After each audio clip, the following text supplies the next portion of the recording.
Welcome to Headlocks, Heels, and Havoc, the wildest mixed tag team in podcasting where the kayfabe drops and the chaos takes over. Let's ring the damn bell.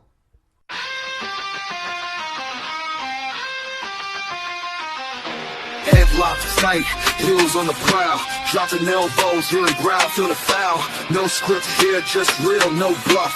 Kayfabe crack, now the dirt gets rough. Headlocks, heels, havoc in the zone. Stepping in the ring, chaos at your home. No filters, no mask, just raw, bare tone. Wrestling unscripted, we on the throne. Title belts, mic checks, crowd going crazy. Drop truth bombs, leaving lines feeling hazy. Beyond the kayfabe, past the charade, where legends are born and stories get made. Headlock, stop it, who's hitting the mat? Welcome to the havoc where the real talk's at. Tune in, step through, leave the fake at the door. Headlocks, heels, havoc, now hear the roar. Welcome to the show, ladies and gentlemen, boys and girls, children of all ages. I am one third of your host, the legend J Mac. With me as always, Uncle Slam, everybody's favorite uncle. What's up? And the first lady of podcast wrestling, the Viperous. Hi, everyone. Well, I'm going to get into this and read this so that everybody can understand what we're doing today. We're going to be talking about ECW and the good, the bad, the ugly, the blood, the guts, and the bankruptcy. All the good stuff and bad stuff. Mm-hmm. Extreme Championship Wrestling, ECW, began in 1992 as Eastern Championship Wrestling, founded by Todd Gordon in Philadelphia. It gained notoriety for its gritty, rebellious style and hardcore matches, especially after Paul Heyman took over creative control in 1993. Heyman transformed ECW into a countercultural force that launched the careers of stars like Rey Mysterio, Eddie Guerrero, and Rob Van Dam, and influenced WWE's Attitude Era. Despite its passionate fan base and groundbreaking content, ECW struggled financially and eventually declared bankruptcy in 2001. WWE later acquired the assets and briefly revived the brand, but the original ECW's legacy remains as a daring, defiant chapter in wrestling history. What's up, everybody? What's up? Up, everyone. Well, guys, ECW, hardcore wrestling, like in general, like it was definitely something new. It was definitely something different. But do you think it was ever something that was really going to last as its own brand? It could have. It could, yeah. I mean, I definitely Very agree easily that could have. because I believe that it had enough loyal fans. I believe that it definitely had a niche. I think if it wasn't for like mismanagement, what I'm saying, they definitely would have had a really good chance to survive. But like most Mm-hmm. things, a lot of mismanagement kind of with their downfall. So do you know how it came from ECW or Eastern Championship Wrestling to Extreme Championship Wrestling? I know in general, nothing major on the backstory. I mean, you probably know like a little bit more like in depth because, like I said, I knew they were from Philadelphia, or whatever, and I knew that that's where they got their start. I wasn't sure if Paul Heyman was actually the owner or if he was just in charge. He was the owner after a while. He came Well, if what I understood correct, he came in to promote and kind of slowly but surely ended up taking over. Not in a Right. bad way or anything, just he knew more of yeah. what he was doing and everything, blah blah blah. And he kept that guy Todd Gordon on as like a figurehead and stuff and everything. Now, were they Which always may have bit him Extreme in the ass Wrestling? later on. No. So they started out as Eastern Championship Wrestling. Mm-hmm. So what changed them to Extreme Championship Wrestling was Shane Douglas won the NWA Championship, the heavyweight Mm-hmm. championship in Philadelphia. Hmm.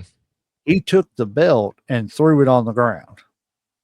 Oh and said, shit. "I don't Oh, want they a was piece." pissed, Yeah, he yo. said, "I don't want that They piece of was crap." mad. This was after Shane Douglas had left WCW in his first run when he was part of like the Dynamic Dudes and all that crap, and then like he had won the. You probably remember this more, Uncle Slam, of Shane Douglas's run in WCW when he was with Ricky Steamboat as the tag team champions. Oh, okay, okay. It was like early 90s, like 91, Yeah. 92, something like that. Well, then he went over to WWE and became Dean Douglas. And like Shawn Michaels basically buried him on TV, and which was kind of funny. I'm sorry, I'm not gonna lie. I like Shane Douglas, but I was never like, oh, Shane Douglas is the greatest thing ever. But so basically he throws the NWA World Championship down in the ring. He's got the microphone and he declares himself the first ECW heavyweight champion, world heavyweight champion. ECW going from extreme or Eastern Championship Wrestling to Extreme Championship Wrestling. And then it kind of all snowballed from there.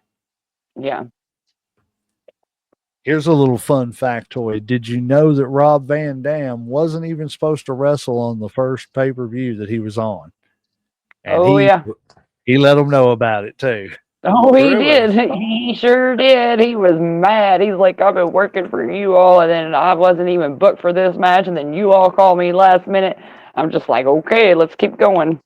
Yeah. I think that's what I Like, love about the ECW area is because Paul Heyman gave them the mic and gave them the opportunity to voice their opinion, no matter what it was. mm-hmm. I think the only thing that he ever probably went too far with was when they crucified Sandman. Oh, that I yeah. mean, They get definitely over caught a it. lot of I'm flack and stuff. sorry. I Yeah, mean, but you that's can't just stupid. purposely try to offend people. You know what I'm saying? Why not? That was the point. But but there's a line you can't cross in certain areas. If you can't offend other people by doing certain storylines, then you shouldn't be able to offend this group by doing storylines like that. Which I mean, Raven came out, and that's fine if you don't agree and this, that, and the other. Not you, but anybody. But at the end of the day, I just think I thought it was distasteful when Vince did it. With Stephanie. To me, Oh. it's just like. Yeah, it was the same thing. I think that there was more distasteful things that had happened than a crucifixion. Sorry. I think that was just blown way out of proportion. I have to disagree just because of the fact that I think it was. I don't want to say it was done out of malice by Raven, but That whole but I storyline was just also crazy.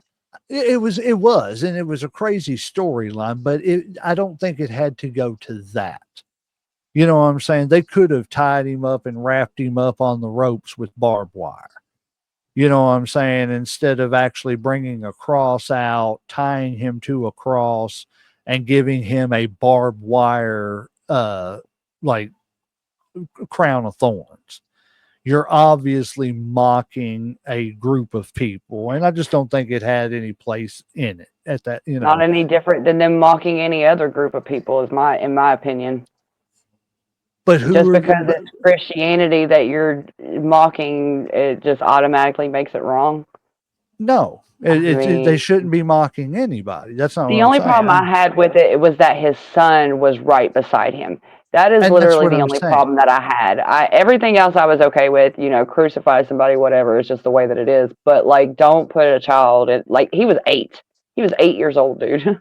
And that's the thing. I think maybe that's the thing that that I was saying is it's entertainment. It's not belief systems. So let's not push it one way or the other as far as belief systems.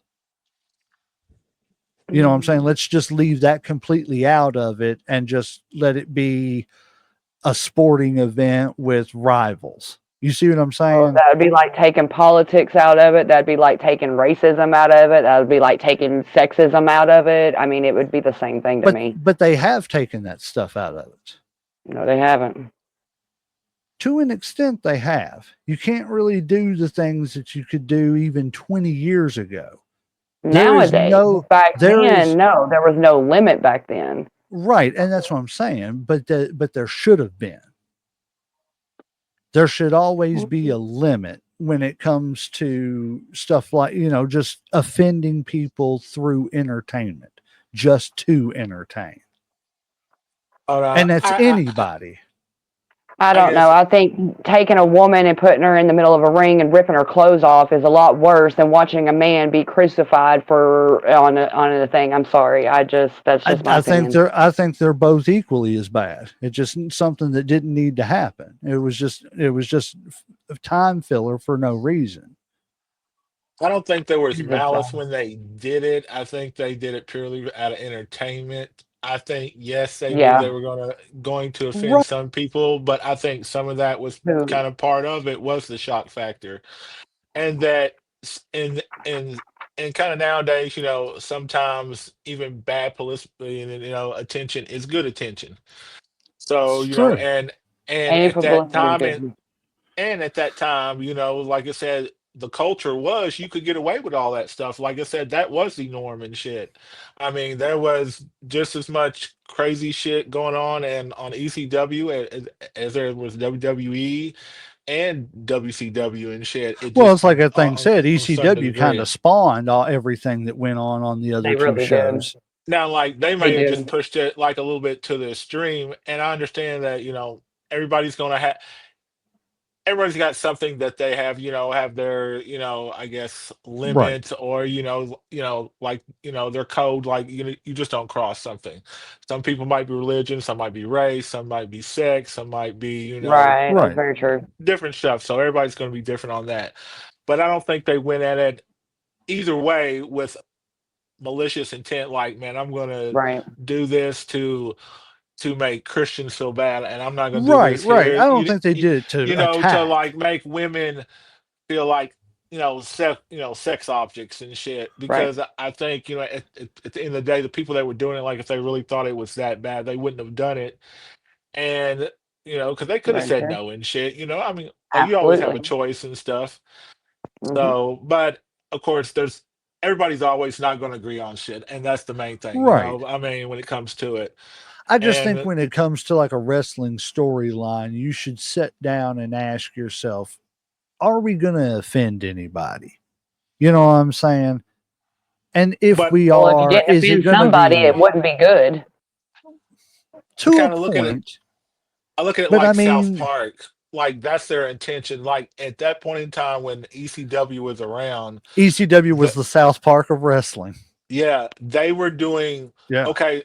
They they didn't look at this like, well, who let's not offend anybody. They were looking at, okay, who can we make fun of today? Who can we pick on to get the biggest reaction out of? And I think ECW didn't go at it almost like that, but I think their mentality was like, hey, we might make these people mad, but hell, they're gonna start looking at us, they're gonna talk about us, they're gonna get somebody to look at us and get us out there. Everything you all do, we're gonna do something a little bit different to kind of open counteract who we are. Yeah. Because there's certain shit like during wrestling, that I look back at now and I'm like, man, this was some corny shit. This was some jigaboo shit. Like this. I can't believe Vince did this shit to people. Yes, it's terrible. You know what I'm saying? It's like, I mean, it was. I go back and listen to some of the some of the promos from like Tony early Atlas 80s dressing up like a fucking African. And what fucking African? Saba Simba. Yeah, come on with that shit. It was terrible. Like I said. Look, see, that's at my the time, point. I was like, cool, Tony Atlas is back. You know what I'm saying? I mean, I wasn't thinking about it being like a racist thing. I was like, okay, Tony Atlas is back. I don't understand why they changed his name. But then as an adult, I'm like, wow. I mean, it's just like, wow. But it's also like in the name, extreme wrestling. Right. So everything's going to be turned up a notch and stuff. But I definitely understand what you feel, and I understand what the Vipers is feeling too. Right. I'm not saying they needed to be canceled. I'm just Yeah. saying, when Well, you're that's doing a a wrestling today storyline, thing about canceling. Yeah, I mean, people never thought about right, canceling shit back then. right. That was unheard But of. Oh, we're gonna but cancel you because we well, didn't agree. Very but true. but back then, if you did do things like that, you could get canceled. You know what I'm saying? Because of it was a little bit more of a conservative way on TV and stuff. And I mean, think about it. We were all hugely offended when the dude showed his butt on NYPD Blue in the early 90s, on like ABC or something. I Everybody was didn't give a tripping. shit about that shit. I I mean, wasn't looking at but his ass and no, shit. well, But no, I'm but pretty I'm sure just there were some saying, people that were and right. The shit. storylines were like, oh my Yeah. God, they showed, a guy's rear end on ABC, full back butt. Nowadays, if you see that on a show, you're like, oh, well, he said It's shit. common. Or, right. Like either Like It's it's a not just butt. so and after whatever. 11 o'clock. That's all that means. What the fuck you Right. think, man? But it's just like, I don't think it's anything that like they needed to be like, oh, well, we got to cut you off TV and we can't do that anymore. I think it's something you got to take everything into account whenever you're doing stories and stuff. You know what I'm saying? I Again, agree. the culture back then wasn't take things into account. It was, well, I Do mean, what you look, as want. early as right 92. What was it? Oh, who was it? Harley Race was sitting there telling Ron Simmons to carry his bags in the ring. You know what Oh I'm yeah. saying? And I'm just like, Mm. wow, I What the didn't, fuck? at Yeah. the time, I didn't think nothing about it other than Ron Simmons just whooped him for saying something that was kind of stupid. And then next Yeah. thing you know, I'm like, wow, how did they get by with that? It was, it was just a To an different culture back extent. then. Yeah, I agree to an extent. Like I understand. Like you do. It ends up being. Even though I feel like that everybody was over baby, like whiny about it, I guess you could say, it still ended up helping with the fact that people didn't want like uh channels didn't or companies didn't want to put ECW on TV because of things like that. So I Yeah. do get that point, and that's Yeah. what It helped just with made them people not being able cautious. to keep going. It just, but Hmm. Which I get it. it was a positive and a negative for the company because it put the company on the map. Right. But then it It did also, you know, hurts the them. negative backlash of it, like he said earlier, sometimes bad publicity is still publicity. And it got people to flip over and Right. see what was going on ECW. But I'm gonna read off here. I wanted to read off some of the names of the original ECW roster. So, and going back, it's like it's hard to think. Wow, with this talent that they didn't succeed. They had Tommy Dreamer, Right. the Hmm. Sandman, which I've Hmm. never been a big Sandman fan. I don't think he's very. I'm sorry. I I think don't think he was a very good was perfect wrestler. for he was perfect for ECW though. I feel like he Like was For Hacksaw Jim ECW. Duggan with a kendo stick and I a mean, beer and a cigarette. he And why was, do they keep but calling that it a cane? because A kendo stick? Well, because they used to call it Yeah, a they. Singapore cane. yeah. Oh, okay. Well, that makes more sense. They just kept Yeah. saying cane, and I was like, "What? Looks like a kendo stick." Yeah. Singapore cane. But they had Raven, Hmm. which I 100% think Raven should have been a WCW or a WWE champion at least once. I think He his didn't win. promos, he He was didn't win any ECW. goals. ECW world champion, but Well, like I like knew that in he wasn't a SmackDown WWE, or nothing. Like he didn't even have I like don't think he Intercontinental. had Not that I'm a. aware of.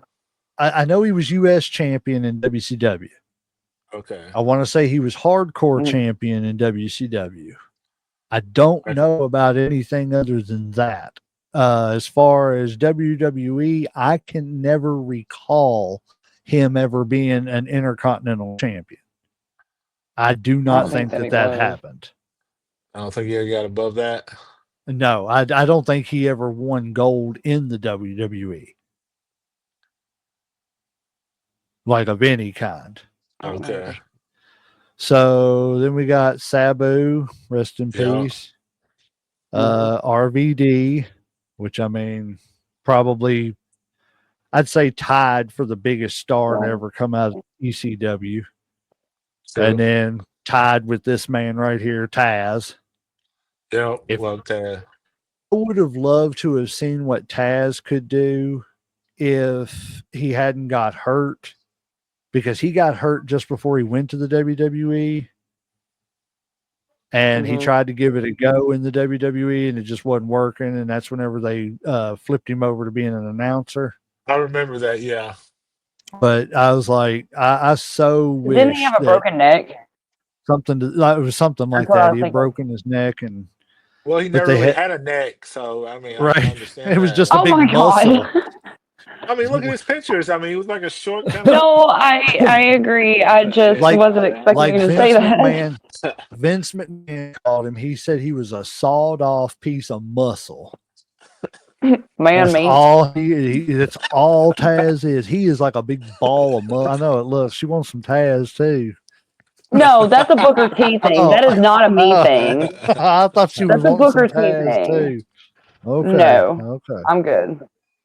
So we got Bubba Ray and Devon Dudley, Yeah. Shane Douglas, Mike Awesome, rest in peace, Lance Storm, who I think is technically probably a top 15, 20 wrestler of all time. I mean, like as far as a wrestler, Just a wrestler in ring skills. I'm not talking about okay, yeah, because he had no personality whatsoever. yeah. Okay, But okay. but I thought that was a great character. It was him. He doesn't have a personality, which made it so much more funny when he would come out there and go, "If I could have your attention for a moment and be serious," or whatever it is he said. You know what I'm saying? It was just I like, don't think he really okay. got over and shit. Like he was just way too dry. Like if he was And English or that's some what it shit, that shit was. might have worked and shit, but not in America. Then We they like had personality. Francine. And then, of course, Paul Heyman, who was a promoter and manager, but there were so many others too. There was Terry Funk. Yes, There legend. was Mick Foley, legend. Cactus Jack. Yes. Oh my Legend. gosh, his promos during that time were, I never knew Cactus how. Jacks. Yes, they were. I am blown away. Like I loved Mick Foley before, but I am absolutely in awe of him now. He Like his is.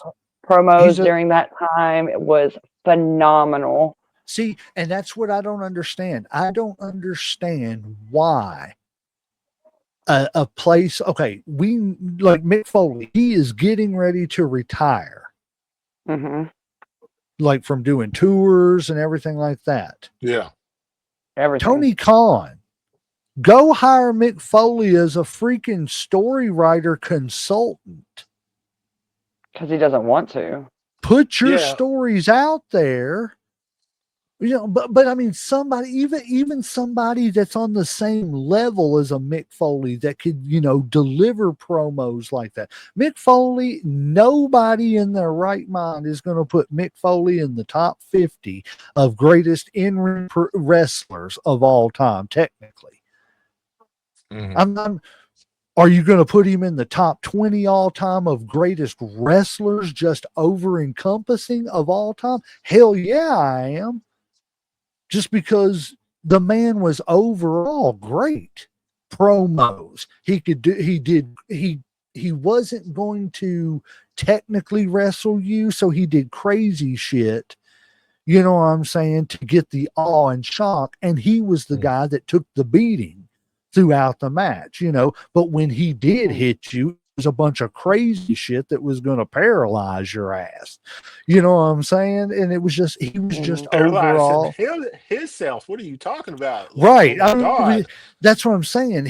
That's why I say my opinion, just this is he's top 20 all time for me. As far as just, yes.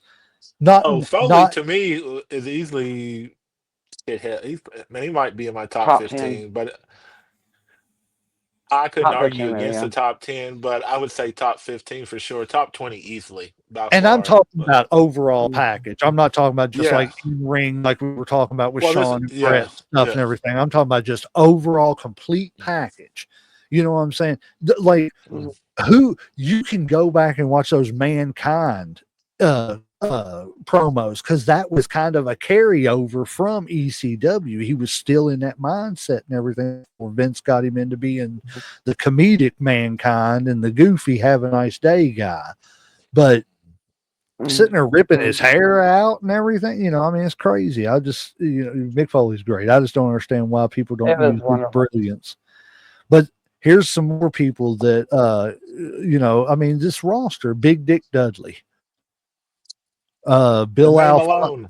the right, Bill Alfonso, the wrestling manager and referee, Al Snow, Balls Mahoney, Chris Benoit, David Jericho, Bam Bam Bigelow, Johnny Swinger, Little Guido, Rob Van Dam, which we've already said, but Terry Mhm. Funk, we said him, Just Incredible. You know, I mean, Mikey Whipwreck, who I didn't even know this, but Mikey Whipwreck, like, he was just like a dude that set up the ring and they just put him in a match one night and just beat him up. And that was his gimmick. He just went in there Damn. and got beat up.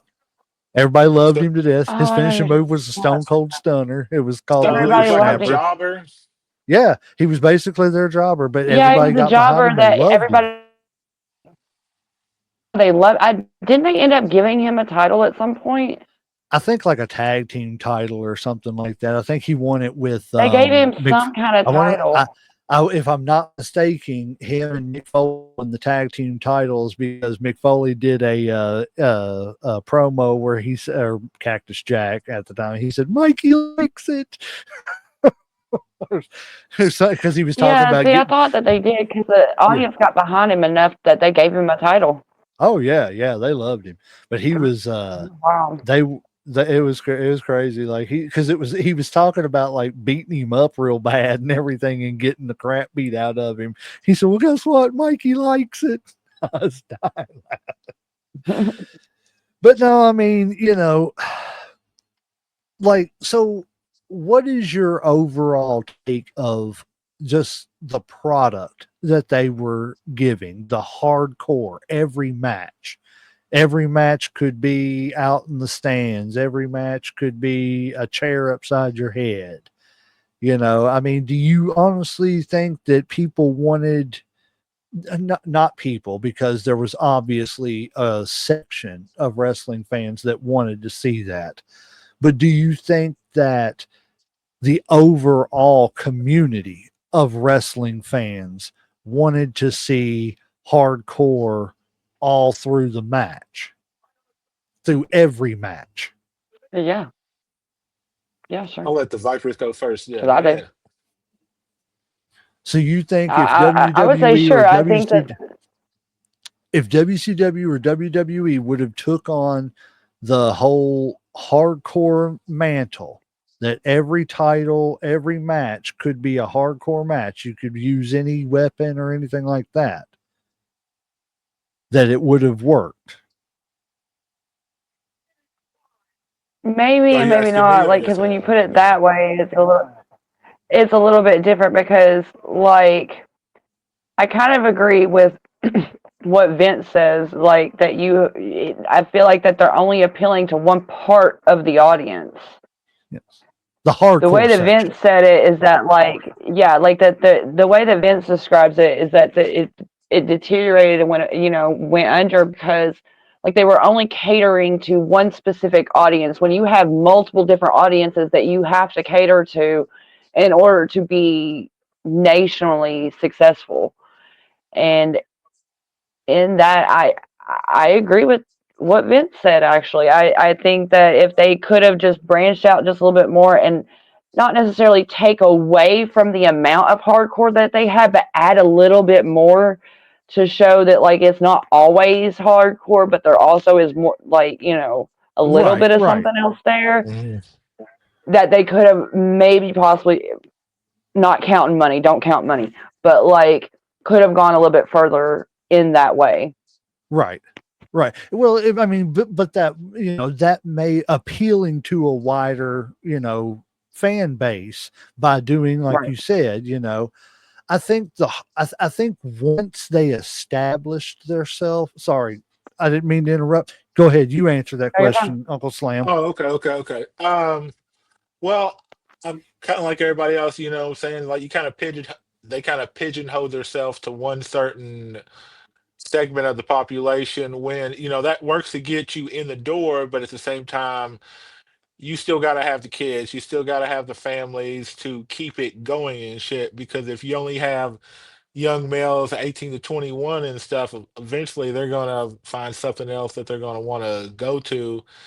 And kids buy t-shirts, kids, make are going to make you way more money than an 18 to 24-year old, because they're just going to Hmm. buy a fucking ticket and it's going to be done. Kids are buying merchandise. They're the ones that say, "Mom and Dad, for Christmas, give me this, give me that. I want all so and so the Raven, or I want all the Sandman, or I want all Sabu stuff or whatever."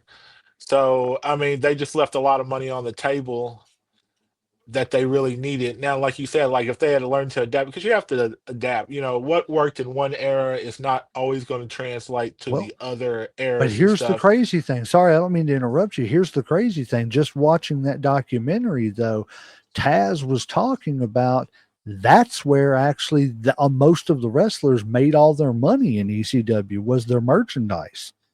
Yeah, they're the ones that actually sent out the shirts. Like they Yeah, physically put the shirts in the package, wrote it Yeah. out, and sent yeah, it to you. and like they said that's where their big money came from. Well, It yeah, wasn't like if from the they had doing to the do all the shows. work, yeah, you should make all the money off of that shit. Like, but Well, it's no, no, different to WWE. just the sales.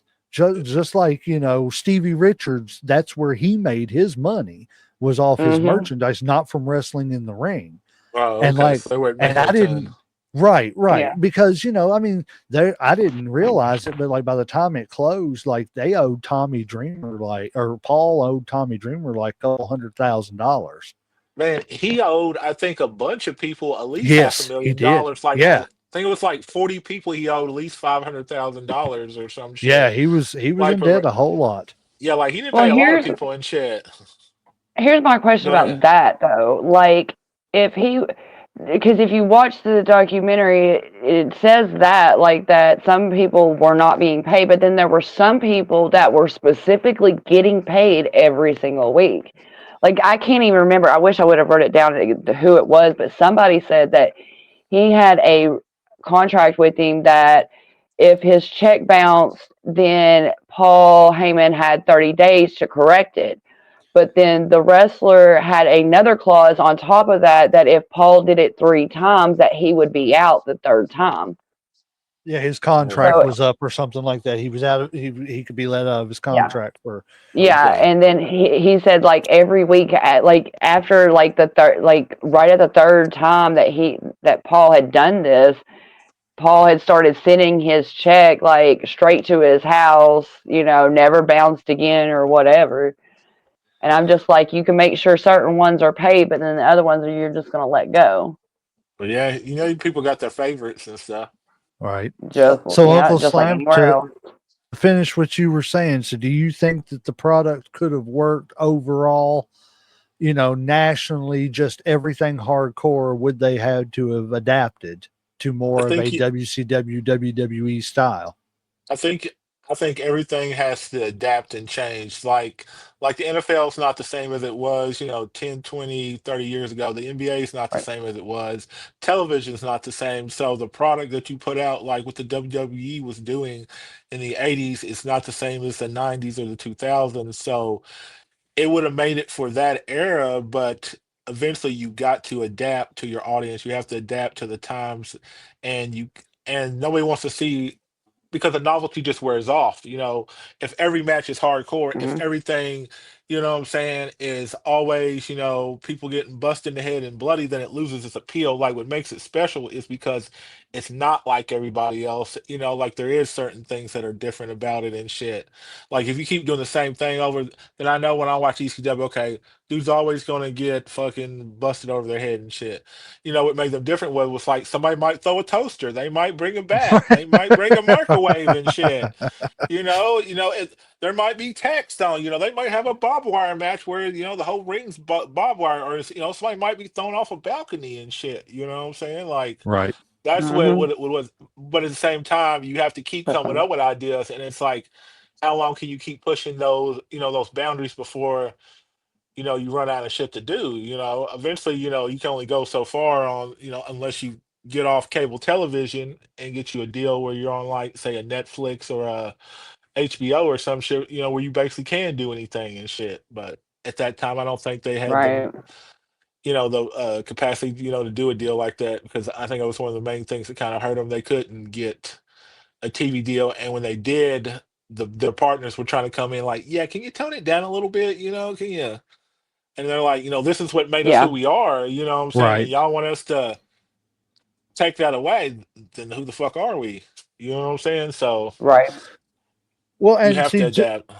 and that's the thing, because like I think I think if like after the novelty wore off, like you were talking about, of everything being hardcore, Hmm. I think if when the ship started to sink, I think Vince or Eric, and this could have saved WCW. I think they should have went to Paul and said, "We'll make you a deal. We'll pay off your wrestlers what you owe them. We're going to buy the ECW name and the brand. We're going to bring you in to run it.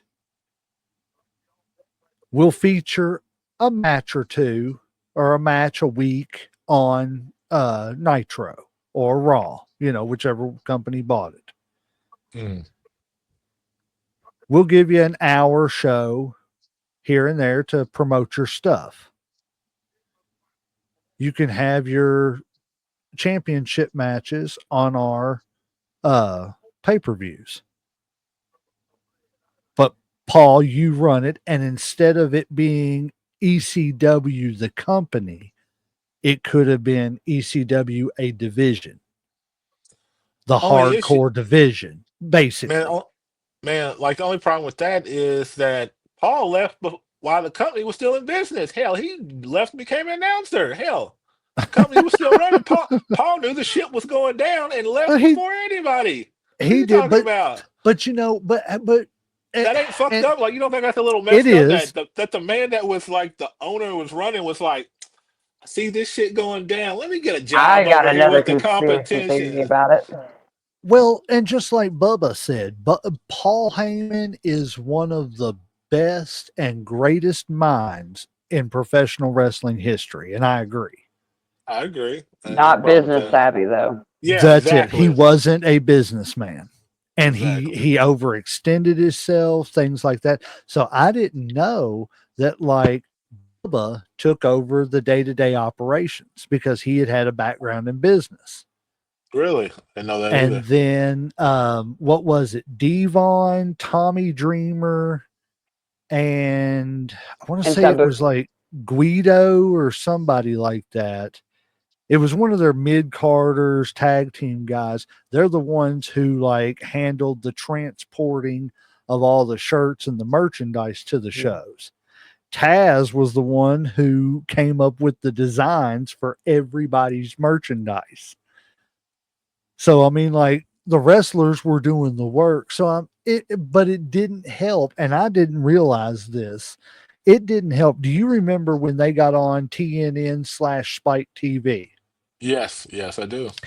Do you know that TNN/Spike TV never once promoted the show? Yeah, I Not read that one when I was doing a little research. commercial. Yeah, Yeah, like yeah. I'm Oh, like, why? he had a Why promo would about that too, didn't he? Yeah, because he told him, he said, Paul "You want a Heyman. war? This is a war." Because yeah, he got pissed off. I mean, why wouldn't you? You know what I'm saying? But while that was Hmm. going on too, they were negotiating the deal to bring Raw over to Spike TV. Because remember, whenever they did that, Yeah, yeah. I was like, Hmm. "What is?" I was like, "That's crazy. Why would you That's have a a, show and not promote it?" You because they had know? planned that shit because Let they me knew throw that one more Raw was on coming. you. Go Okay. ahead.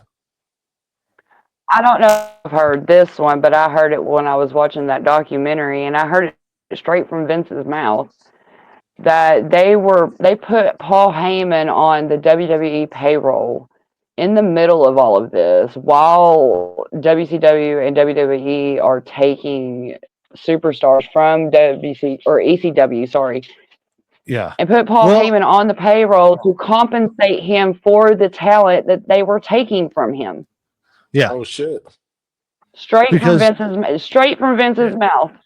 yeah, because what? Yeah, I remember the raid because Well, like I remember I can't remember who went first, but I want to say the Dudleys and maybe yeah, it had to be by then No, that the Dudleys and I think most it of was the Tommy Dreamer ECW on guys. Raw first. Well, no, I'm saying that first little group of ECW guys that showed up. It was the Dudleys, Tommy Dreamer, and Taz was there. I'm trying, but I remember whenever that big influx of because it wasn't so shocking whenever I was like, oh, okay, these dudes from ECW over here in WWE now, and it was about five or six, maybe four or five guys, something like that. You know what I'm saying? But then all of a sudden there was like a huge influx of like guys like Mike Awesome and Lance Storm and people like that over in WCW. And they were all coming in. I was like, Hmm. what is going on here? And that's whenever, of course, I didn't have internet at the house or anything at the time. It was late 90s. But so I would go up to the public library there in Jessamine County every now and then. And I'd look up wrestling rumors and stuff. And that's whenever I found out that basically ECW was basically on its last legs. They mm, Hmm. weren't really running any shows or anything Barely like afloat. that.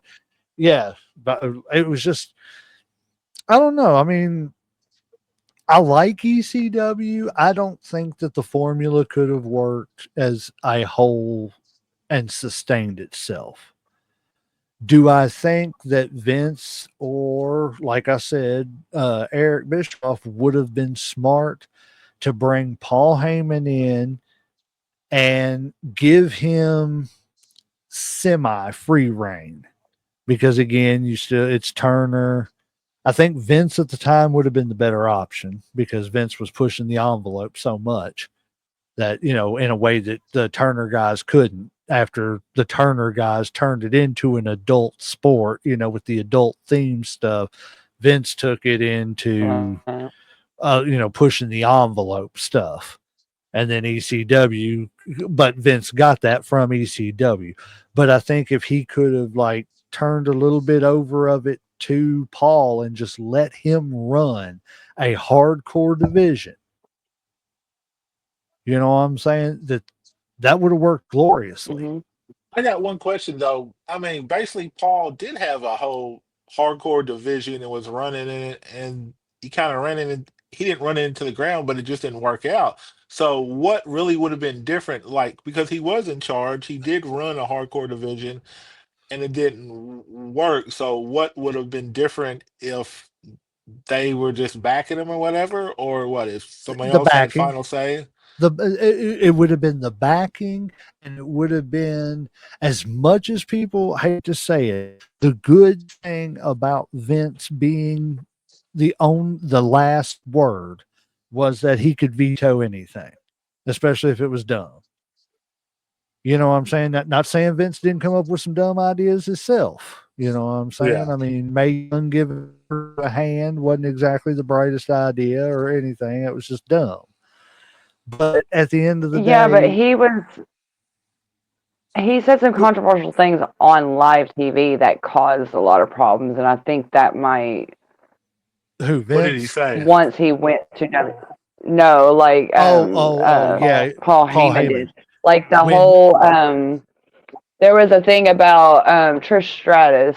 There she was in the middle of the ring and she was supposed to strip down or whatever, and he's like, I told my mom I was coming to Washington, but now I'm going to get to see Bush. Uh, And you, sorry. yeah, That's funny. I think it's funny personally. The way that he said it was funny, the way it rolled off. But apparently, it was the first day that he was on as a commentator, and it just rubbed people the wrong way. And I think that, along with him being on live TV, and whether Vince well, says no or not, you can say whatever you want on live TV because who's going to stop you on live TV? You what know? I remember that too because that's whenever Jerry the King Lawler got fired. Well, not got fired, but he quit because his wife got fired, Miss Kitty, Yeah, I remember and yeah. that. Yeah. they brought in Paul Heyman to do commentary with JR because of their chemistry back in WCW. Mhm. I Yeah. just It was just crazy. I don't know. I mean, there was a lot of great talent in it's not WCW, ECW, but I just think that the product overall, for one, it's hard to compete. One, again, when the network is not going to promote your show, Yeah. you Right. know, That was a big backing. right, you can't, oh, we got a TV deal. Well, that's great. Nobody knows you're on TV Yeah. because there's not a commercial anywhere, even on the network that you're on. Mhm. But that the fact that even WCW's, whose production wasn't at the level of Vince's, Mhm. was better production than what ECW was giving. And granted, that kind of played into the ECW, you know, look, feel, was the gritty bingo halls and stuff like Yeah. that. Well, that's what I was going to say. Yeah, that's kind of like what they were kind of known for. We're talking about Philadelphia, kind of gritty, rough town. Right. But if you're going to be on TV, you've got to have good production. True, You true. know I what I'm definitely saying? agree. And So, I like, think, where do you think the money went to and stuff? Like, where do well, you think the They here's wasn't what, given the money. yeah, they weren't They given were the like, money. no, you just here's your time slot. We want you to be just like WWE and WCW, but we're not going to give you the money to have the production value that you should have to And they, go along with them. But you're plus still they, so expected to do that. plus they so wanted like to fire a bunch of Heyman's like directors and stuff like that and everything and bring in their people, which Hmm. in a way I think was kind of a detriment. And I'll tell you why, because I don't think that necessarily you had to fire Heyman's people, like the director, especially. yeah, But I think Heyman should have went to bat and said, "Hey, can we work it out a contract to where your director and my director work side by side so that your director can understand what we're trying to show?" And then, what I'm saying, maybe yeah. that would have helped TNN/Spike say, okay, we're going to throw a little bit more money into this and we're going to help them out with production because this is something to work with. I think you had a corporate guy and a wrestling guy trying to talk about. They're in the same business, but they're talking two different things. One wants to, create a story. One's looking at making money and making it so that you can get more people to look at it, which means kids and younger viewers and people that are going to make you more money. When they were more like, okay, man, we just want a hot story that's that's going to get people excited and shit. So I don't think they were had the same goals, honestly, and shit. Because like I've noticed, kind of like with WCW, that once you get the corporate people coming in, they have a certain way that they think things should be done, and it's definitely not the same No way matter what that they know. yeah, that like wrestling, like they don't know the wrestling business. Like the wrestling business isn't like other products Entertainment like when businesses. yeah, it's not like football or basketball. It's not like like a regular television show. There's so many things that make it totally different. And I think when they come in, they think that they can, oh well, I've ran this show and I've ran this and this, and I know what people want. And that's not the way it works. You know what I'm saying? It's not Mhm. the way it works. You got to have people that have been in the business, that know how people, how stories are supposed to be built, how things are supposed to be run. And it always equals, bad. But like you have to have those people with the money though. And Right. that's where the problem lies. You gotta have that money. You got to have the So backers. yeah. I just think that, because to be honest with you, I can't think of and watching that documentary and living the time frame, which I'll be honest with you, I didn't have any access to ECW's product until they got on TNN. And again, because they weren't promoted and different things, I would forget sometimes that they were on. Yeah. And I would when I caught it, I'd watch it, but Yeah. didn't know And then who I was watching, at the time, kind of like, AEW and stuff now. But, I'm trying to learn it a little bit and everything. But it just, I can't remember ever hearing or seeing anything as far as like, and I don't mean to do this and put it on Heyman, but it is on Heyman. But I don't see any wrestlers who were at fault for why you know, ECW failed. In As my opinion, in, if anything, they kept it together as long as it did because by the end of it, they were more like a family than they were right, yeah. right. coworkers. They It were a wasn't family. They did everything right, together to make sure it got to the point that it actually did. right. It wasn't like Hogan and Nash going out there and doing a finger poke of doom, which was totally stupid. You know what I'm Hmm. saying? Which people say is one of the causes of the death of WCW, which involves wrestlers doing something stupid to go out there and hurt the product. You know what Right. Right. I'm saying? That's what I mean by wrestlers doing things stupid. I don't remember anybody ever saying anything bad about, well, Shane Douglas shouldn't have done this or he shouldn't have cut that promo. It was, man, these are some great promos. Everybody's delivering great stuff. Everybody's doing great things, yada, yada, yada. So it's like there was a formula and it was there and it could work. But it was like, how do you harness that formula and tone it down just a tad Hmm.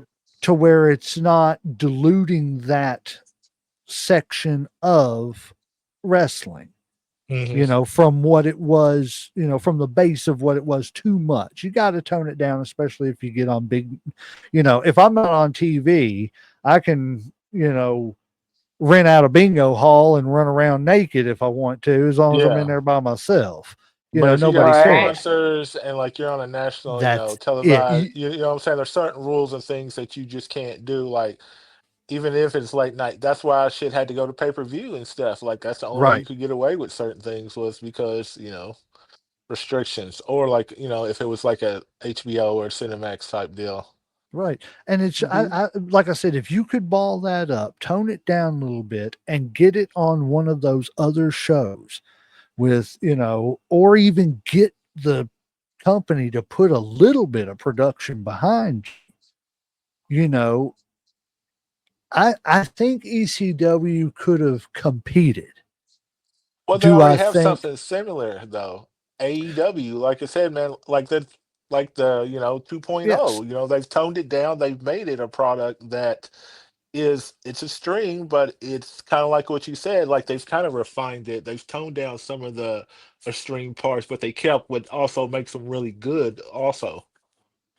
And that's it. Like I said, I don't think they would have ever been a WWE or even a WCW as far as because WCW was the top dog for a minute.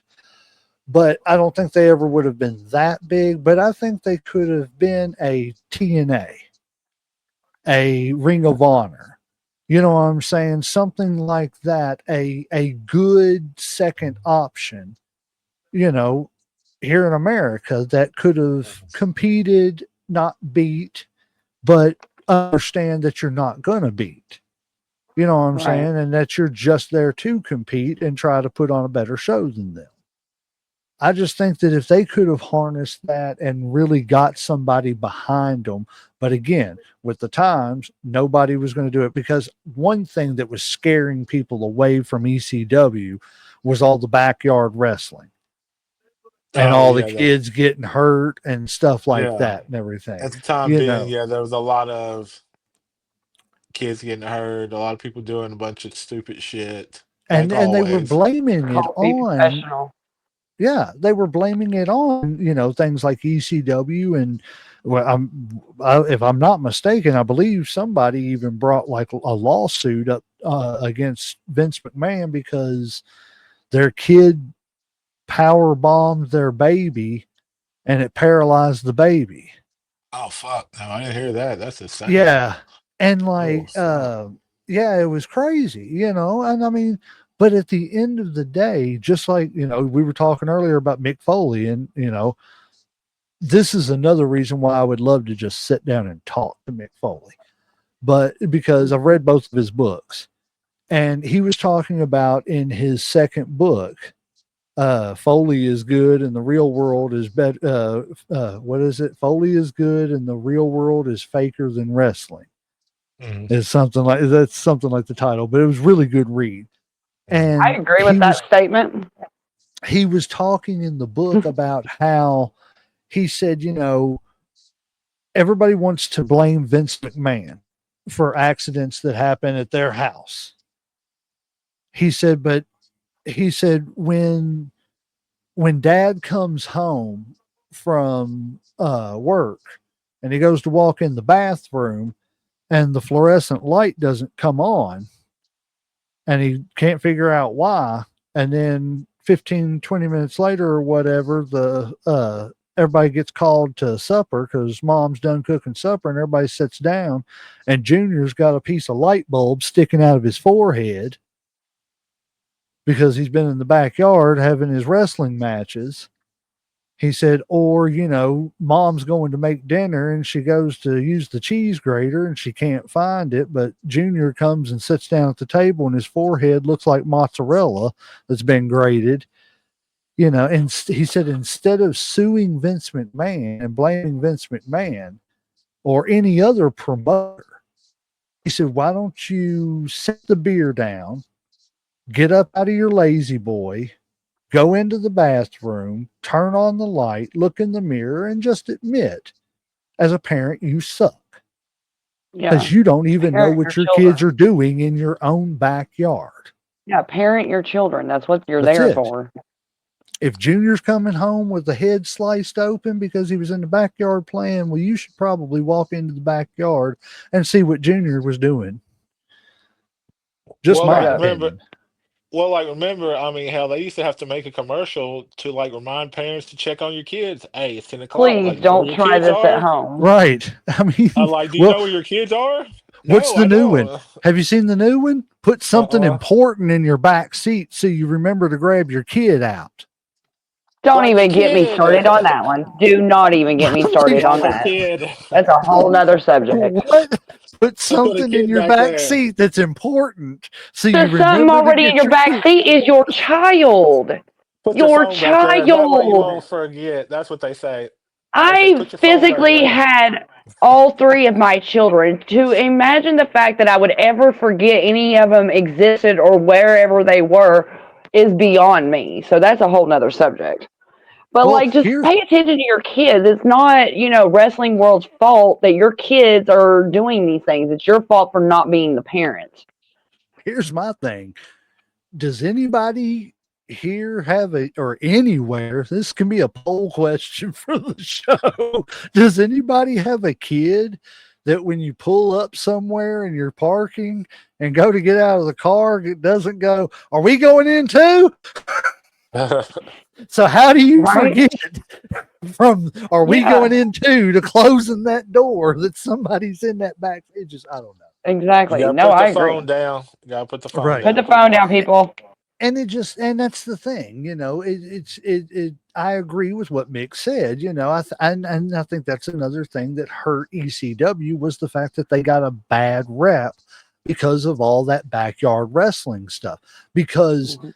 yes, uh, WWE and WCW were incorporating a hardcore division, but Mm, every match wasn't a kendo stick upside the head or the back or anything like that. yeah, Every Right. match was a kendo stick, a chair, a light bulb, a trash can, a trash lid, whatever.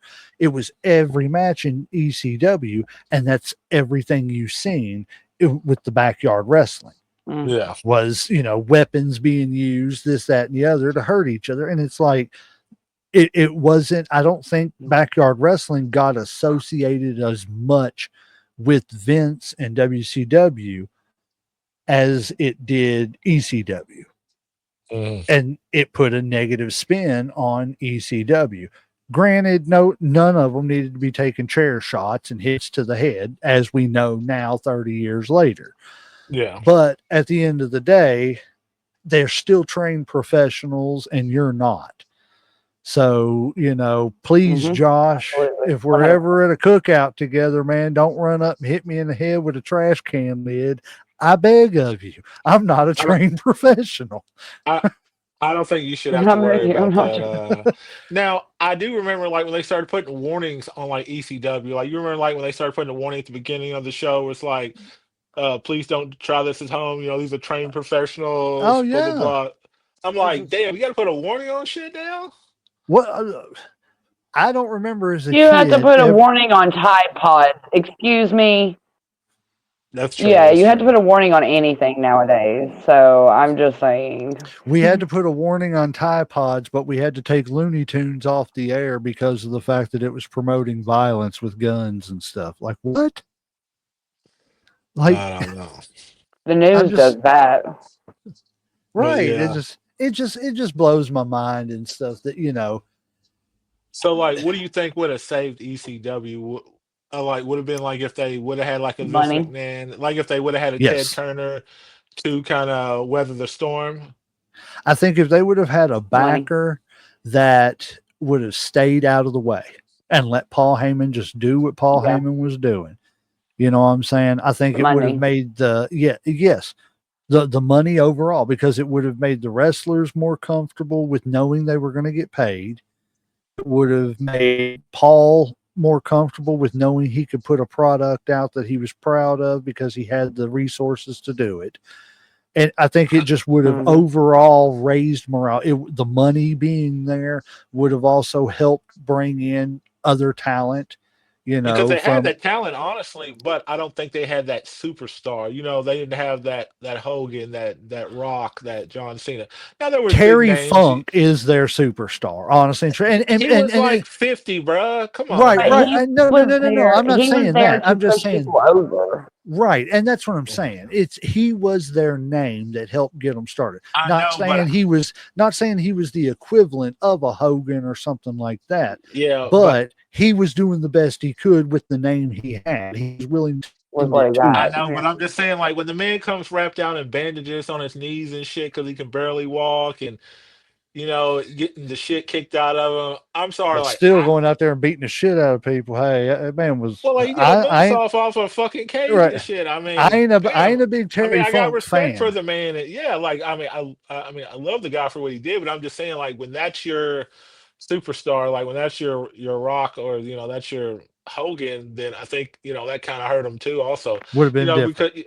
because you had your Tommy Drevers, you had your Ravens, you had your Sabus, and all that stuff like that, and but like I said, you just didn't have that superstar, that guy that kind of you know was going to carry the I company, think like they I think they could have if they would have pushed somebody a lot sooner and a lot quicker, and because they kept him at the World Television Championship level for so long that title is almost the ECW World Television Championship is almost synonymous with him, and that's Eddie. RVD.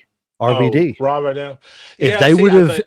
If they would Yeah, I have think pushed RVD him would up, probably be the closest. yes, if they would Mhm. have pushed him up to fight Raven and Tommy Dreamer, which I mean, that Raven Tommy Dreamer, whole story was good. It was one of the best storylines they had. But if they would have got him up there as like a fourth guy with him and Taz and Tommy Dreamer and all them, because the fans were so Mhm. much behind RVD, that could have been their Hogan. Mm. I agree So with you think that. they should have pushed him more? I do. I think they should have pushed I him don't think more. they could just because they just had to stop. I mean, even so, ECW would have been ended, and then where would he have been? He still would have went to WWE and still not been as big as he could have been. Well, and that's what I'm saying. I think they Without should have ECW, I got don't him. think he would have been. I don't either, but I think they should have got him out of that world television division a lot sooner and got him up into the world title Right. picture sooner. And another one that, even though he had no personality, I think Lance Storm. I think Lance Storm could have, with match quality, Lance Storm could have went out there and put on good matches. And, yeah, he may have been dry. You may have had to put a manager with him or something, but a Paul Lee with like a wrestling machine, like, a Yeah, that's the technical only way that's wrestling just going machine. to get over because if he ain't got no personality, because you have to have mic skills to be able to be a champ, because you have to be able You to have carry. to have some sort of mic skills. Yeah. And Yeah, I think yeah, I think Lance Storm could have been taught, but I think Lance Storm, if he would have ever gotten mic skills, he would have been kind of ECW's equivalent. And because of the Canadian Association, he would have been like ECW's equivalent to a Bret Hart. If they could have put like that kind of personality on him, I'm just the wrestling guru, genius, technical, blah, blah, excellence of execution type, doesn't have to be flamboyant, doesn't have to go out there and yell and scream and woo and be Ric Flair or Shawn Michaels. I think they could have put something like that on him and pushed him as a singles guy. I think they had a lot of talent that just, I think that they kept people in the wrong place for too long, mhm, because I think they thought they had more time. and You they know what I didn't. mean? And they Yeah, didn't. It fell apart Mm-hmm. quicker than they thought it was going to, because I know RVD was an ECW world champion, but I can't remember any significant runs. The only thing I remember is, if I'm not mistaken, him and Sabu fighting for the World Television Championship. And that was his big, brouhaha. And I may be wrong about that. It could have been for the world title in ECW, but I think that I think RVD could have been their answer, mm. Okay, okay. especially at that time, because wrestling was changing from that big brooding 300-pound wrestler to the Shawn Michaels, Bret Harts, Yeah, those smaller size guys. wrestlers. Yeah. Yes. And I think RVD would have been a believable, it just would have been believable. He was Well, about the I don't same think they size as really them. had a bunch of huge guys, anyways, and shit. Like I think most of their guys were like mid-sized They guys. don't. Man, Bam Bam They Bigelow, were. Mm. Bam Well, I Bam. They mean, had Balls even Mahoney. Jerry Lawler even quoted saying that the first time that he had seen a group of them, that they all looked like miniature wrestlers. Like, I don't He know was if you always all have heard making, that, but he literally was quoted saying that, and I was like, "Damn, son!" Like, yeah, okay, yeah. The Jerry disrespect. did not like the he's brand of something else. I'm wrestling telling you, that. But that's kind of he did crazy not. that I say that, because you know wrestling, people don't realize this either, is that, like, modern wrestling, as far as like getting out of that cartoony stuff, basically what WCW was doing when they Yeah. started doing the NWO, the Right. more adult themed stories. Hmm. People don't realize that Mhm. that was a throwback to Memphis wrestling, because Memphis wrestling was the wrestling that kind of started that kind of rebellious, you know, uh, deep long-term storytelling, rivalry stuff and everything. And I mean, it's some stuff down there got pretty gruesome, as far as like blood and stuff like that and everything. So I find it kind of funny that, like, even though Jerry Lawler was involved with all that Memphis wrestling stuff and promoting all that kind of new kind of, wrestling, that he was so But he was against just the so against that. ECW brand. Yeah, I find it kind of funny I agree 100%. because I mean Jerry it Lawler's just was. one of I love Jerry Lawler though. He ain't right, and He's you so can't. funny. Nope.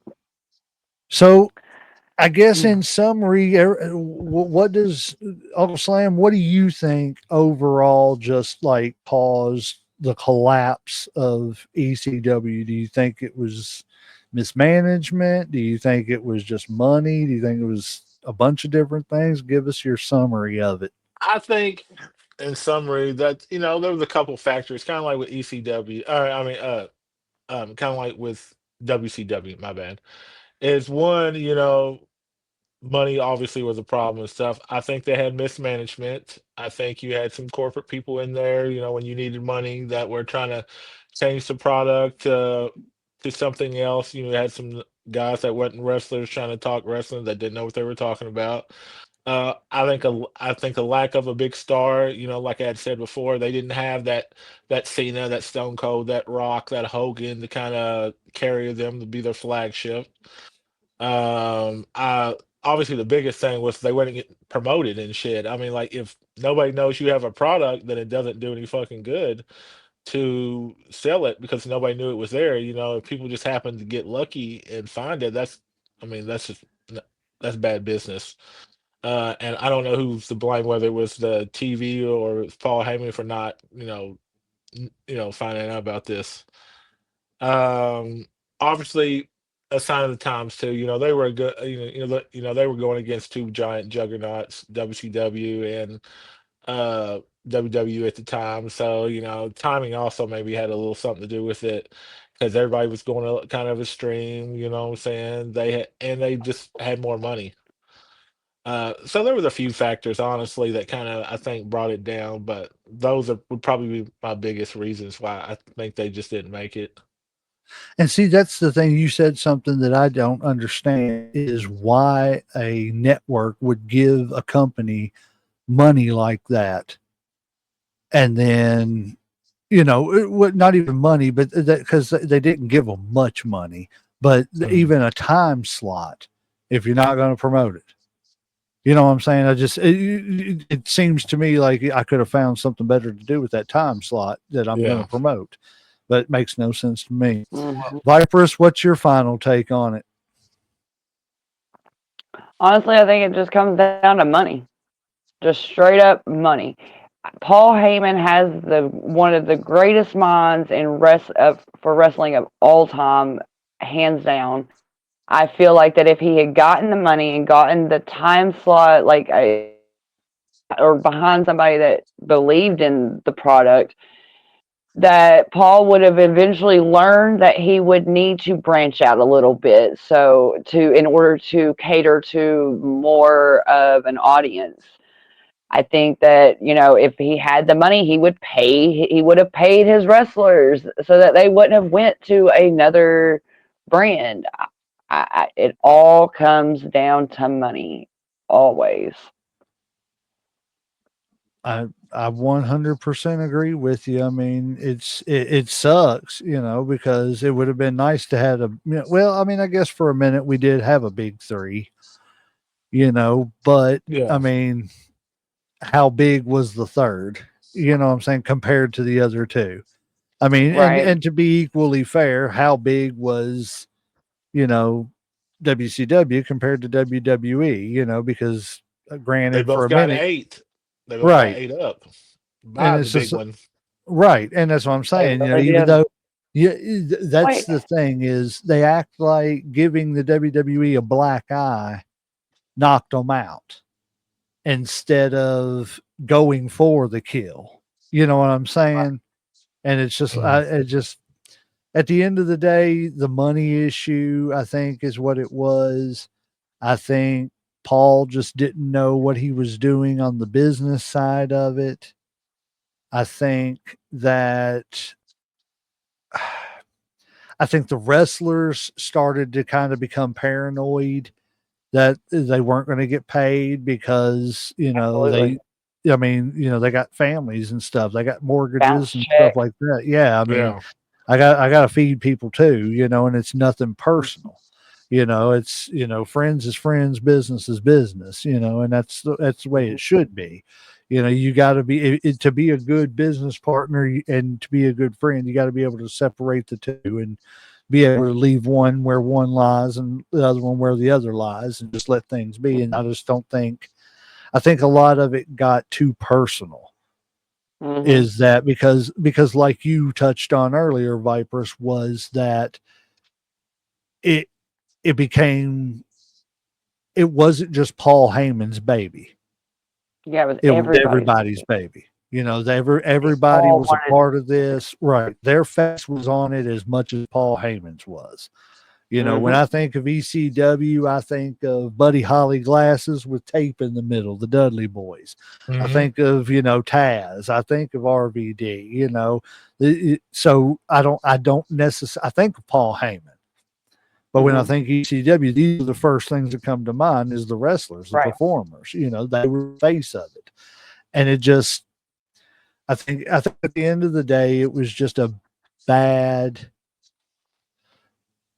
I think it started off with great expectations, great enthusiasm, a great fan base.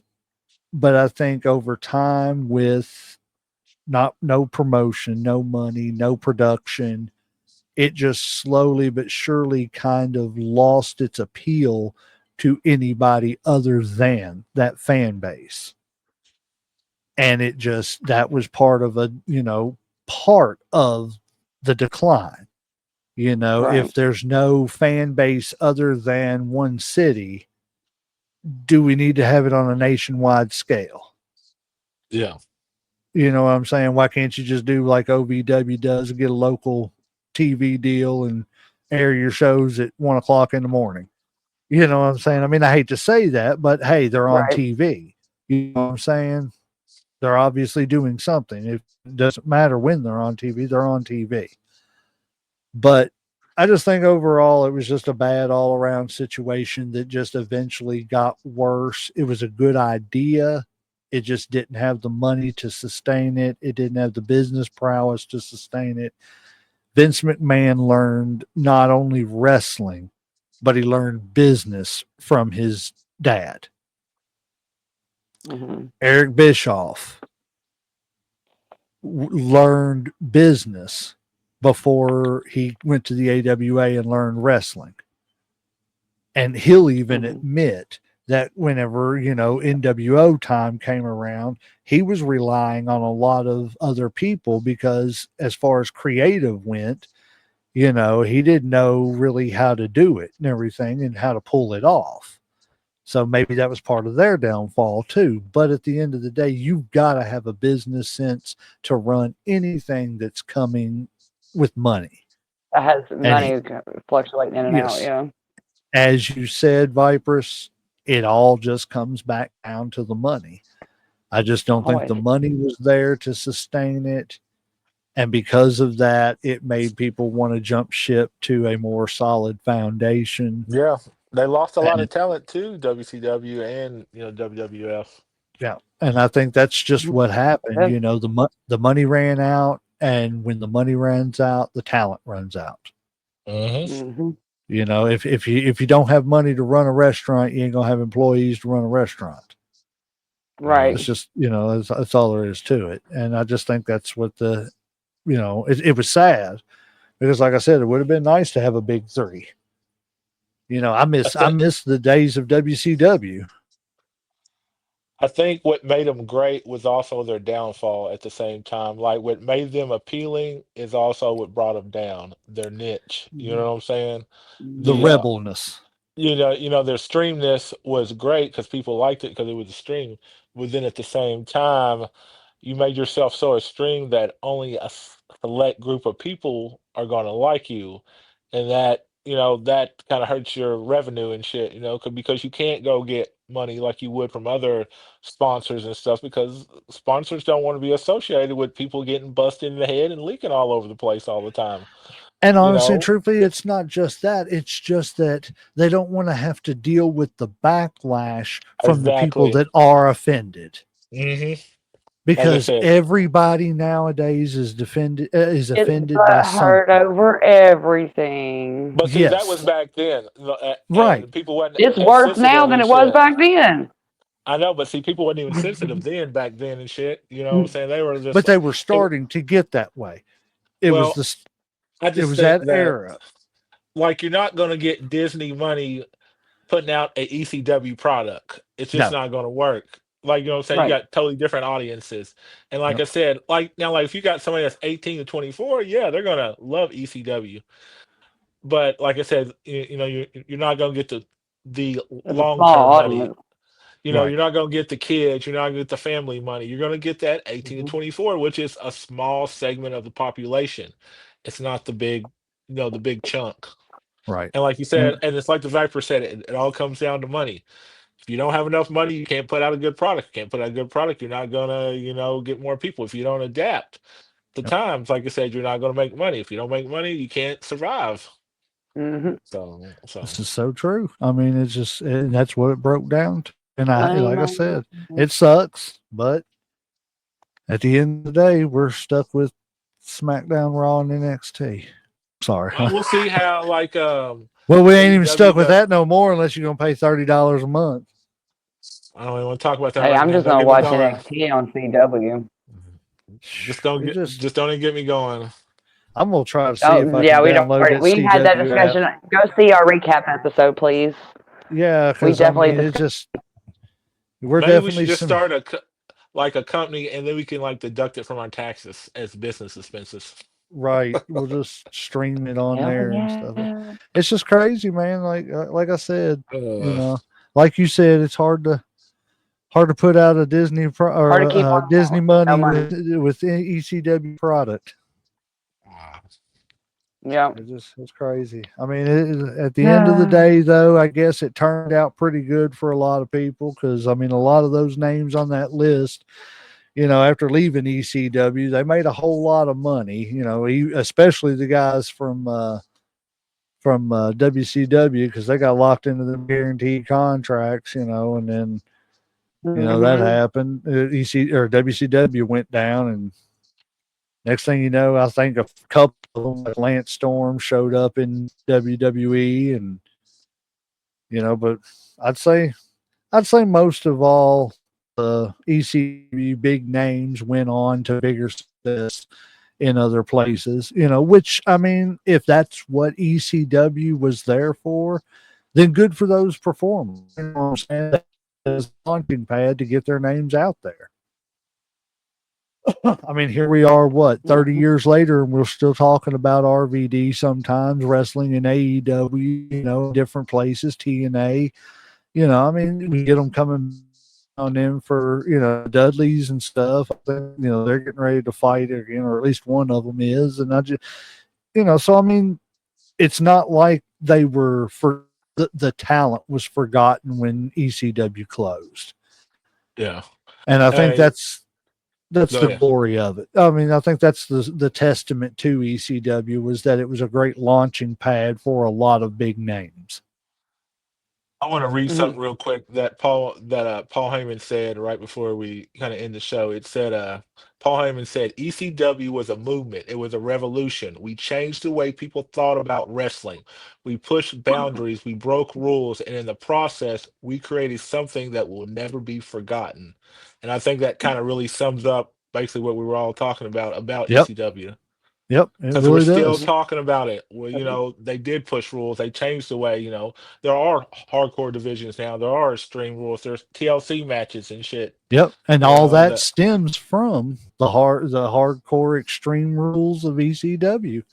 Hmm. Who would have ever, I mean, ladder matches, yeah, they were, I don't think a ladder match was around until ECW came. Now, I don't know if ECW had the first ladder match. I want to say that WWE did, But even at that, you got to think somewhere in the back of your mind, somebody watched an ECW tape and was like, well, we can't do all that stuff with the chairs and the kendo sticks and everything, but what if we stuck a title, above the, ring, which I mean, I know Bret Hart said he brought it up to Vince, and everything, but who knows? Bret Hart sees something because, Bret Hart had connections to Chris Benoit. Benoit wrestled in ECW. Maybe he was like, man, what if we just, we can't do all that, but what if we do this? It's just all there's a lot that people don't realize, like you said, that stems from ECW that's still in wrestling today. But yeah, I agree that whole Paul Heyman statement definitely summed up exactly what, it's unforgettable. But other than that, guys, I guess that's the deepest dive I can do on ECW. Anything else you guys got to add to it? I'm tapped out. Nope. Well, if that is the case, then I guess we will ring that damn bell.